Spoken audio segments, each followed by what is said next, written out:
Salam dostlar. Bugün istəyirəm sizə bir iki kəlmə bəlalarımızda özümüzün nə dərəcədə günahkar olduğumuzdan danışam.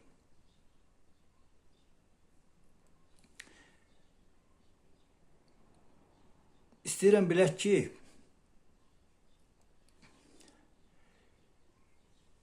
təkcə başqalarını günahlandırmaqla düzgün hərəkət etmirik. Və özümüz də bir çox problemlərimizə görə məsuliyyət daşıyırıq və bunu dərk edək. Məsələ burasındadır ki, insanlar, kütlə daha çox onlara yalanlar deyənlərə inanmağa meyillidir. Hitler də Alman xalqına onların xoşuna gələn sözlər deməyə çalışırdı.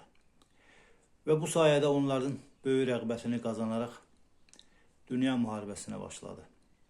Axırda bilirsiniz də nə oldu? Həm Hitlerin taleyi, həm də Alman xalqının çəkdiyi zülümlər, bəlalar. Kütlə çox etibarsızdır. Bugün alqışladığını sabah uf demədən başını kəsə, daşqalaq edə bilər. Bunu ağıllı adamların hamısı bilir.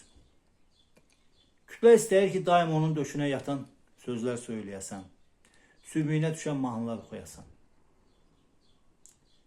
Elə ki, bir balaca dırnaq arasında xaric getdin, dərhal başlayacaq söyməyə. İstəyirsən lap Alim Qasımov ya da Michael Jackson ol. Yadınızdadır da, bu yaxınlarda Alim Qasımov bir-iki ağız rep dedi və hamı töküldü üstünə, başladı söyməyə. Heç kəsə düşünmədi ki, bu kişi axı saysız hesabsız yaxşı şeylər oxuyub, muğamda inqilab edib, onu bütün dünyaya tanıdıb. Əkrəm Əylisli daşqalaq olunanda düşündüm ki, onu bugünə salanlar gör bizə nələr edərlər. O vaxt onu müdafiə etdim. Haqqında bir-iki yazı yazdım. Hətta zəng vurub təsəlli ürək-dirək də verdim. Onun üstündə Əsəd Cahangirlə dalaşdım. Ona görə yox ki, Daş yuxular əsərini çox bəyənmişdim.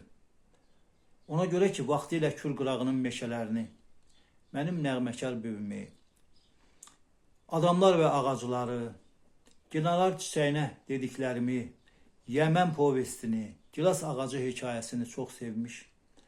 O əsərlərdə gözəllik, insanlıq, vətən sevgisi, dilimizin şirinliyini duymuş, hiss etmişdim.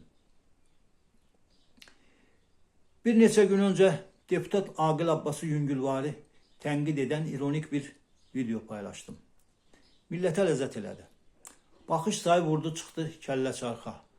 Layıqlar hələ də gəlməkdədir. Bunun səbəbini yaxşı bilirəm. Kütlə Aqil Abbasa, digər onun kimilərə, onun şəxsində hökumətə nifrət edir. Bunun obyektiv səbəbləri var əlbəttə. Çünki Aqil Abbaslar özləri yüksək maaş alır, bizneslə məşğul olur, övladlarını yüksək vəzifələrə yerləşdirir, bir sözlə yağbal içində yaşayır, amma cəmaata deyirlər ki, gedin soğan əkin, nə bilim, tələbə inşaat dəstəsi yaradaq və s. Uşaq pulu verməyək.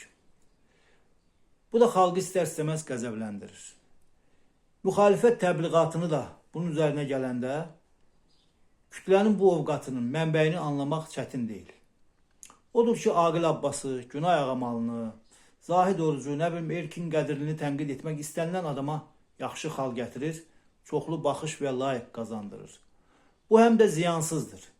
Kütlə başa düşür ki, deputatı söydüyünə görə ona nəsə edən olmayacaq. Bundan ziyan çəkməyəcək. Ancaq elə ki, biraz dərinə gedir, Aqili, Günayı, Zahidi, Erkini danışdıran təməl siyasi səbəbləri üzə çıxarırsan, kütlə dərhal kirpi kimi büzüşərək yuvasına çəkilir və müdrik küçəsinə susur. Çünki qorxur. Hətta bir like qoymaqda özünə təhlükə görür. Belə paylaşımların baxış sayı da az olur. Çünki kütlə nəinki layiq qoymaqdan, hətta baxmaqdan da çəkinir, qorxur, ehtiyat edir. Birdən kimsə xəbər tutar və axırı yaxşı olmaz. Sanki bir-birinə xəbər verirlər ki, mən baxmıram, sən də baxma. Ya da mən baxıram, sən də bax.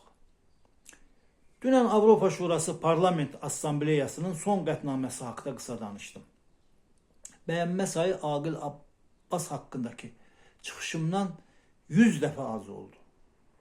Niyə acaba? Məgər dediklərim doğru deyildi? Axı mən həmişə düzünü deməyə çalışıram. Ən azından nə düşünürəmsə, onu deyir və yazıram. Kütlə etiraz da edə bilər.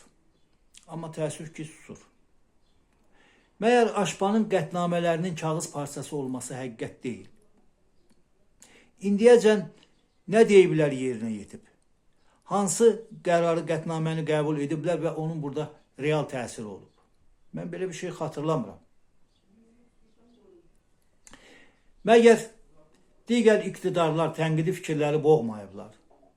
Məyər İskəndər Həmidov Zərdüşt Əlizadəni maşının bagajına qoymamışdı? Heydər Əliyevin başına bir güllə çaxaram deməmişdi. Murtuzu təpiyin altına salaram deməmişdi. Axı bunlar hamısı olub. Mən sadəcə yada saldım və dedim ki, gəlin düşünək. Ölkəmizdə tənqidi səslərin susturulması təkcə müxalif mövcud iqtidarın yaratdığı problemdirmi? Axı fundamental tənqidi fikirlərdən siz özünüz də qorxursunuz. Və bu elə onları susturmağa kömək edən amillərdən biri deyilmi? Tənqiddən qorxmaqla bu işdə hakimiyyətə kömək etmirsinizmi? Belə olduğu halda Aşpa kağız parçasının bizə hansı köməyi dəyə bilər? Əgər özümüz tənqiddən qorxuruqsa, kənarda qəbul edilən hər hansı bir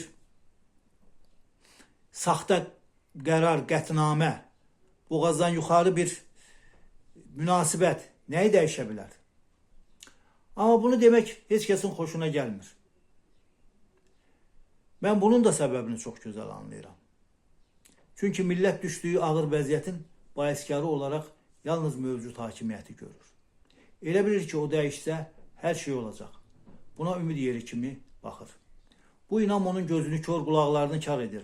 O heç bir ağıllı söz eşitmək istəmir və yalnız ümid etdiyinə inanır. Elə bilir ki, Aqil Abbaslar gedəcək, daha İskəndər Həmidovlar, Pənah Hüseynlər, nə bilim, Tahir Əliyevlər olmayacaq. Ya da özünü aldadır və deyir ki, bəy, bunlar getsə hər şey yaxşı olacaq. Ya da bəy, kim gəlsə bunlardan pis olmayacaq.